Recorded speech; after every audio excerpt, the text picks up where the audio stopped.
রহমতের নামাজ পড়ে, তারপরে সালাতুত তাওবার নামাজ পড়ে, যখন আল্লাহর কাছে কাটাকাটি করে, আল্লাহ কয় আল্লাহু লা ইলাহা ইল্লা হুয়াল হাইয়ুল কাইয়ুম, আল্লাহ কয় আমি আল্লাহ তাআলা চিরজীবী নিত্য বিরাজমান, আমি সব সময় আছি, সব সময় থাকবো। আল্লাহ বলে লা তাখুযুহু সিনাতুম ওয়ালা নাওম, আমাকে জীবনিত ঘুম ধরবে না, চুপনি পর্যন্ত, তন্দ্রা পর্যন্ত আমাকে স্পর্শ করে না।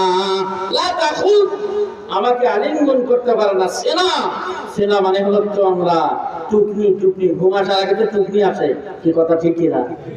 কতগুলো লোক বিয়াদবি করে কথা কয়, না এখন যা সুতি জাগলে সুতমো, তাই তো এখন আসিছে, কাটলে সুতি কি আসিছে, কয় ঘুম ঘুম, ওরে বাবা রে ঘুম আসিছে, এখন বলে যাস বিছানাতে শুয়ে যাবে। এইভাবে যদি আমরা আল্লাহ তাআলাকে ডাক দেই, ওই চোখের পানি যদি আল্লাহ তাআলার কাছে আমরা মুনাজাতের মধ্যে বলে থাকি, আল্লাহ এখন রাত বাজে গেছে ৩, আমার চোখে তো আসে নাই কখনো নিম, আল্লাহ এইভাবে কাটিয়ে গেল আমার ৭০ বছর পার হয়ে গেল, বছর আর দিন।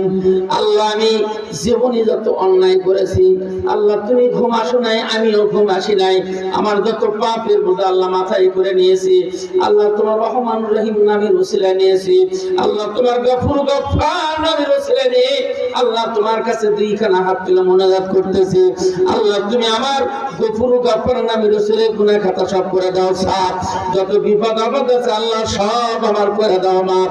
এইভাবে যদি আপনি আল্লাহ তাআলার কাছে কাটাকাটি করতে পারেন, আপনি যদি আল্লাহ তাআলাকে আপনার অন্তরস্থল থেকে পানি বাহির করে যদি আমার আল্লাহ তাআলাকে দেখাইতে পারেন, আল্লাহ তাআলা ওই সপ্তম আসমানে আরশে আজিমার থাকতে পারে না, ডাইরেক্ট আপনার সামনে এসে হাজির হয়ে যাবে। এটা হচ্ছে নাসাই শরীফের হাদিস। আল্লাহ কয় আমার বান্দারা নফল ইবাদত করতে করতে আমার এত নৈকট্য লাভ করে, আমি আল্লাহ আর তাদের ভিতরে কোনো পার্থক্য থাকে না। ইবাদত করতে করতে